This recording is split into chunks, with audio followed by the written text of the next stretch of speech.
오늘 우리에게 주시는 하나님의 말씀은 디모데후서 4장 6절부터 8절까지의 말씀입니다. 디모데후서 4장 6절부터 8절까지의 말씀입니다.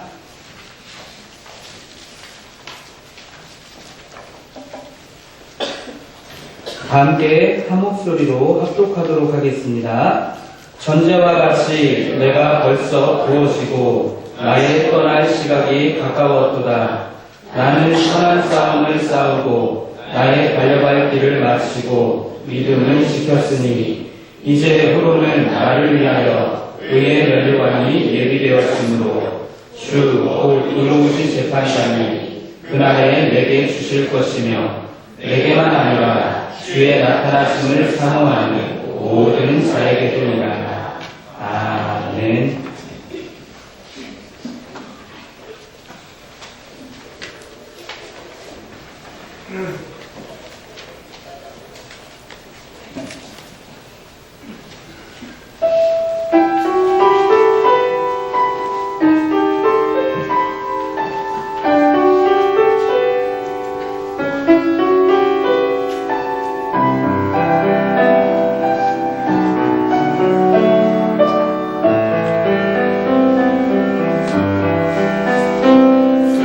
세상을 구원하라.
주시니 내년에 우리 시험 찬양대회도 풍성히 많기를 간절히 소망합니다.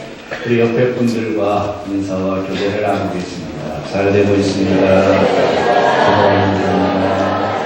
잘 되고 있습니다. 감사합니다.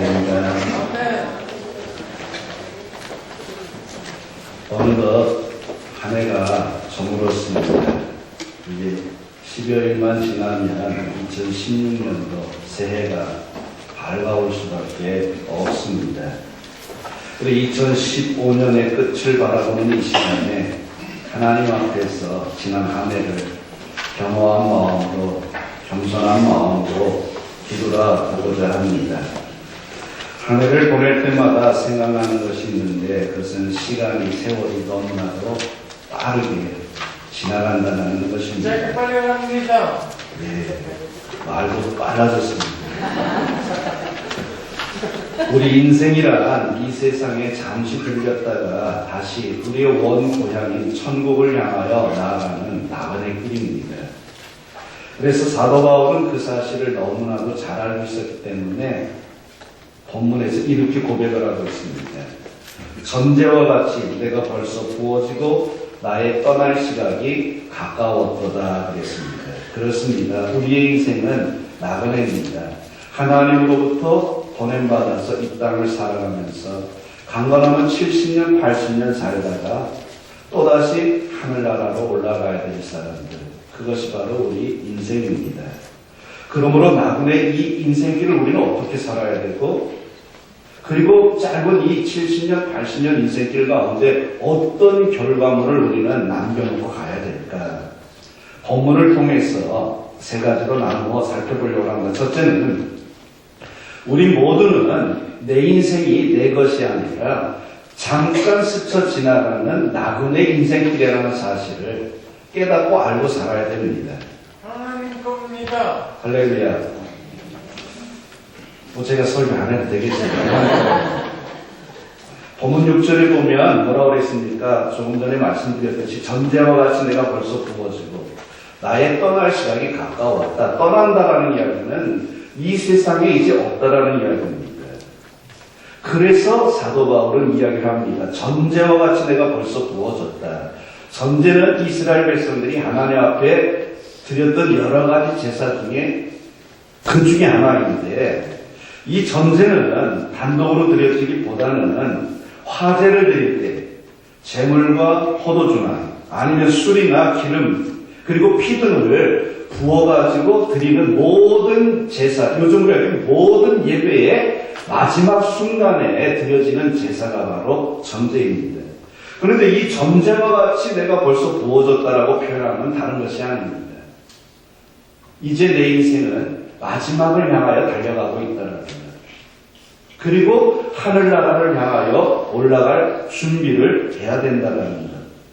그래서 비유를 들어서 이제 전제와 같이라고 표현을 한 것입니다.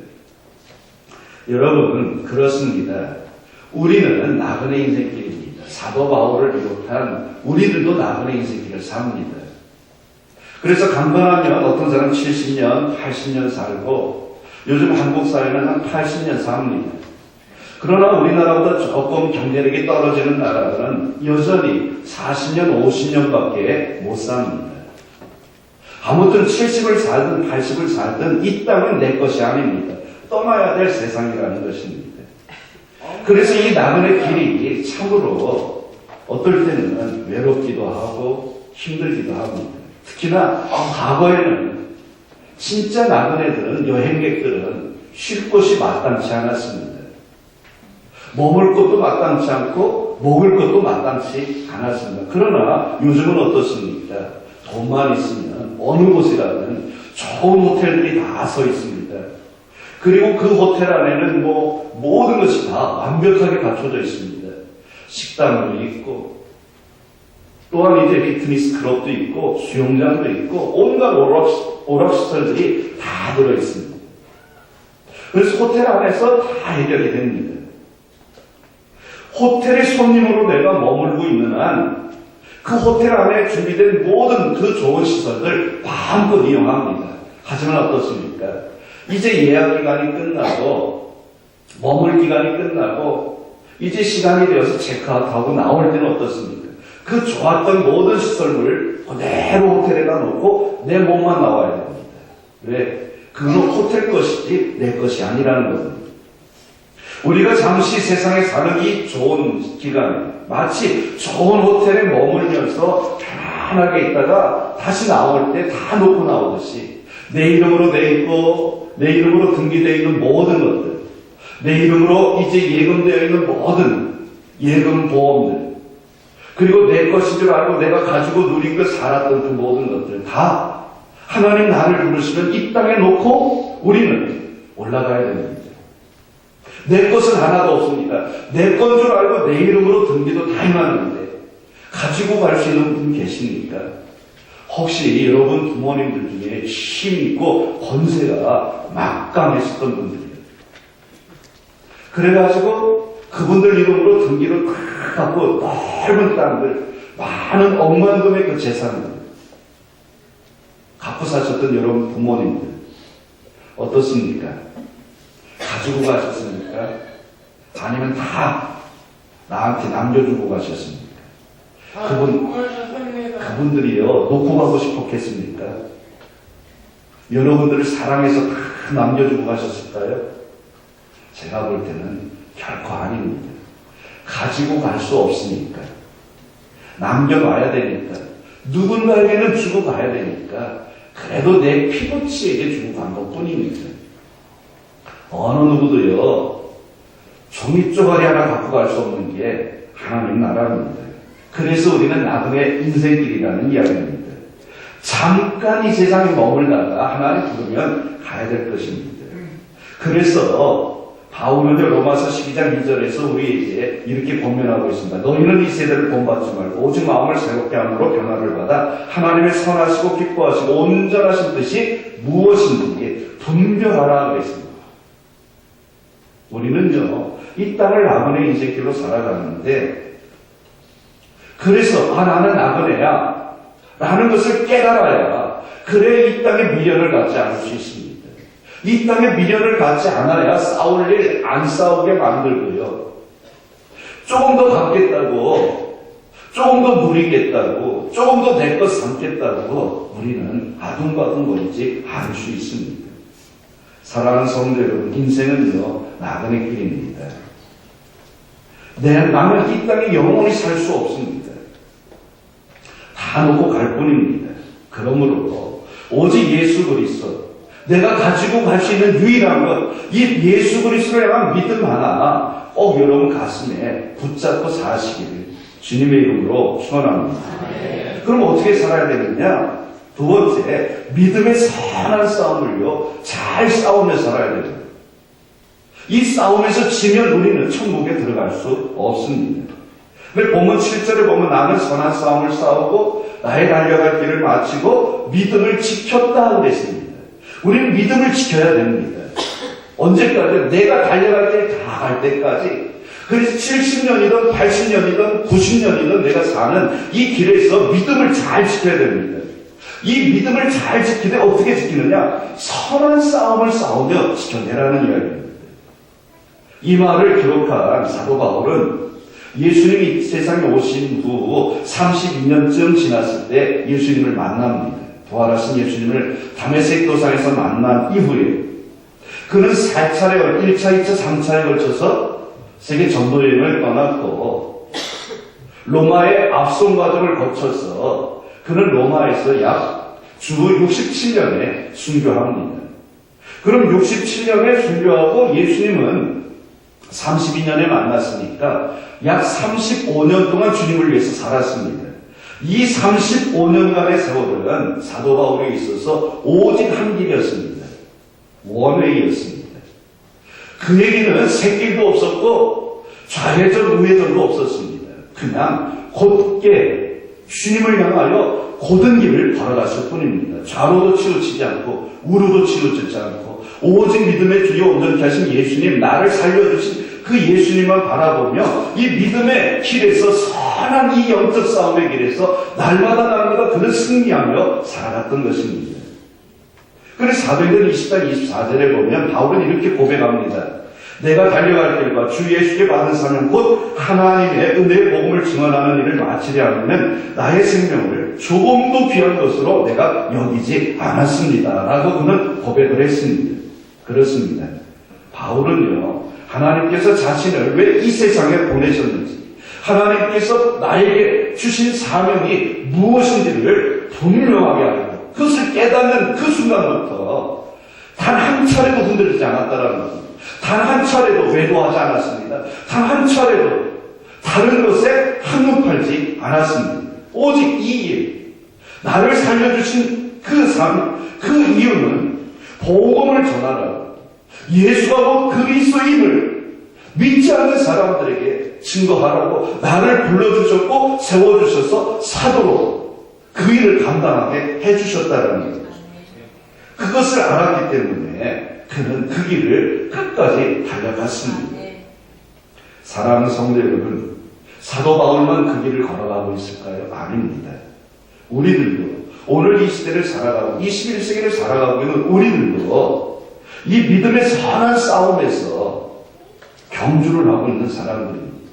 하나님의 군사로 부름을 받아서 말씀으로 훈련받고 기도로 훈련받고 예배를 통하여 은혜를 받고 능력을 얻어서 우리는 영적 전쟁터인 세상에 나아가 죽어가는 영혼들을 놓고 악한 마귀 사단과 지금도 여전히 싸우고 있는 그리스도 예수의 강한 군사들입니다.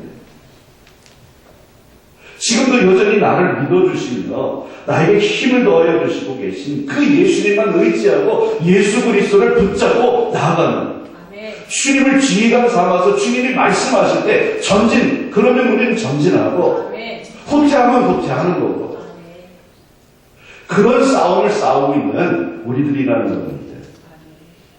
그러므로 이 길에서, 이 믿음의 선한 싸움의 길에서 오늘도 내일도 영원히 믿음으로 승리하며 살아가는 여러분들 되시길 주의 이름으로 축원합니다. 왜 우리가 이 믿음의 길에서 승리해야 되느냐? 세 번째 이유입니다. 하나님의 심판이 나를 기다리고 있기 때문에 그렇습니다. 본문 8절에 보면 이제부로는 나를 위하여 의의 면류관이 예비되었으므로 주 곧 의로우신 재판장이 그날에 내게 주실 것이며 내게만 아니라 주의 나타나심을 사모하는 모든 자에게로니라 그랬습니다. 그렇습니다. 우리에게는 반드시 심판이 있습니다. 이 하나님의 심판대를 비켜갈 수 있는 인생은요, 이 세상에 단 한 사람도 없습니다. 우리들은 이 사실을 꼭 기억하고 살아야 됩니다. 하나님의 이 경고의 음성, 어찌 보면 경고이기도 하고 어찌 보면 축복이기도 한 이 말씀을요, 우리의 가슴에서 단 한 차례도 잊어서는 안 됩니다. 왜 그러느냐? 한 가지 예를 좀 듣겠습니다. 미국 펜실베니아주에서 한 저수댐을 조사했던 이제 조사관들이 조사를 다 마치고 그 밑에 살고 있던 존스타운 주민들을 모아놓고 이렇게 경고했습니다. 우리가 이 댐을 조사해보니 이 댐은 지금 너무나도 위험한 상황입니다. 안전하지 않으니까 빠른 시간 내에 이주를 하셔야 됩니다. 그러자 마을 주민들은요, 코도 숨을 쳤습니다. 이 댐이 세워진 지 수십 년 동안 무너지지도 않았는데 무슨 그런 헛된 소리냐. 그냥 흘려 보냈습니다. 그리고 가을철이 됐을 때 2차 조사단이 나와서 또 조사를 하고 똑같은 결과물을 내놨습니다. 이 댐은 위험하니 당신들은 어서 속히 이주를 하라고. 그때에도 사람들은 이야기합니다. 있을지 없을지도 모르는 그 이야기 때문에, 그 일 때문에 우리가 이사를 가야 된다니 지금까지 아무 염려 없이 아무런 이제 걱정 없이 살았는데, 그러면서 그들은요, 전혀 들으려고 하지 않았습니다. 두 번째 이 마지막 경고가 있은 지 채 보름도 지나지 않은 1889년 5월 30일 날 홍수가 나서 결국 그 댐은 무너지고 말았습니다. 이 댐의 붕괴 사고로 말미암아 존스타운 주민들 중에 약 2,200명이 한순간에 동안에 생명을 잃는 미국 역사의 큰 대재앙으로 기록을 남기고야 말았던 겁니다. 경고는요, 항상 우리들의 귀에 거스릅니다. 경고는요, 항상 우리들을 유쾌하게 만들지는 않습니다. 왜? 경고는 경고이기 때문에. 그래서 기분을요, 상하게 만들고 우리 귀를 거스르게 만드는 게 경고의 음성입니다. 그런데 경고가 내 귀에 거스린다고 해서요, 그거를 못 들은 채 한다거나 귀를 막아버린다고 한다면 그 사람은 가장 어리석은 사람입니다. 왜 그러느냐? 경고의 음성을 듣는 사람에게 미래가 있고 소망이 있고 희망이 있기 때문에 그렇습니다. 분명 하나님께서 우리들에게 경고하셨습니다. 심판의 날이 있을 것이다. 그래서 성경은 이 심판에 대해서 약 200회 이상 계속해서 경고의 음성을 전하고 있습니다. 그 대표적인 경고의 음성 가운데 하나가 뭔고 하니 히브리서 9장 27절입니다.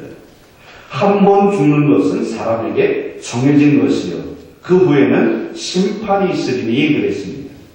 이 말씀 그대로입니다. 심판 분명히 있습니다.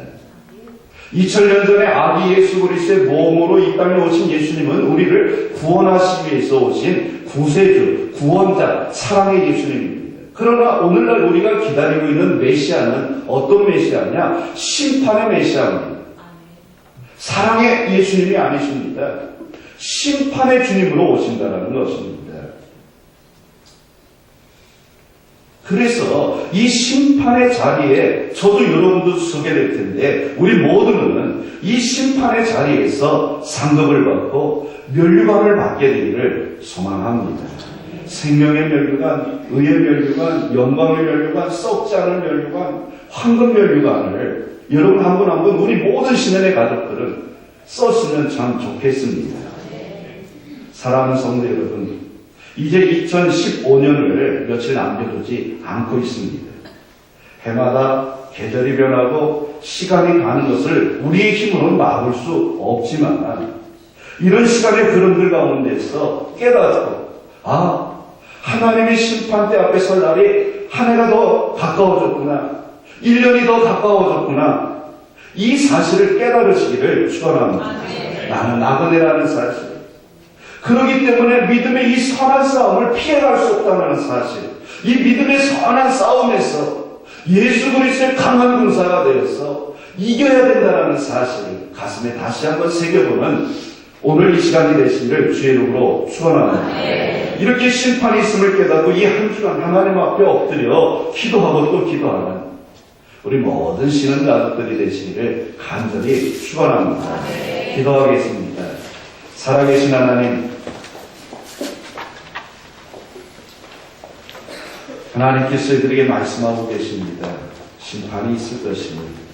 그러므로 너는 내 음성을 듣고 마음을 열고 내가 내게 맡겨준 사명을 붙잡고 살라고 오늘도 말씀하고 계십니다. 집사로서 집사의 길을 걸으라고, 권사로서 권사의 길을 온전히 걸으라고 말씀하고 계십니다. 오 주님, 주의 그 음성을 듣고 저희들을 다시 한번 깨닫고 바른 길을 걷게 하시고 바른 선택을 해서 하나님 앞에 서는 그날 면류관의 주인공들이 되는 우리 모든 신은 가족들이 되게 도와 주시옵소서.